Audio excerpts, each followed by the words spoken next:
Good morning, কেমন আছো তোমরা সবাই? আজকে একটা বিশেষ দিন, আর এই ব্লগটা বিশেষ দিনের জন্যেই। আজ হ্যাপি ফাদার্স ডে।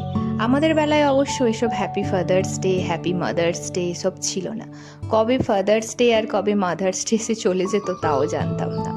আমাদের জীবনটা, আমাদের বাচ্চা বয়সটা একটা অন্য রকমের ছিল, আর এখনকার যে বাচ্চারা তারা একটু অন্য রকমের, তাই না? তো যাই হোক, আজকে সকালটা শুরু করলাম, আর একটু বিশেষ খাওয়া দাওয়াও হবে, তো সেই সবই তোমাদের সাথে শেয়ার করব। এখন আজ যে ফাদার্স ডে, তো এই ফাদার্স ডেটা না বলার মতো সাহস আমাদের ছিল না, এখনও নেই। এখনও আমরা আমার বাবা মাকে ফোন করে বলতে পারবো না, যদিও আমার বাবা নেই, এখন প্রায় 2-3 বছর হয়ে গেছে। তবুও আমি বলতে পারবো না যে happy mother's day, happy father's day, বা আমরা কোনোদিনও না বলতেও পারিনি।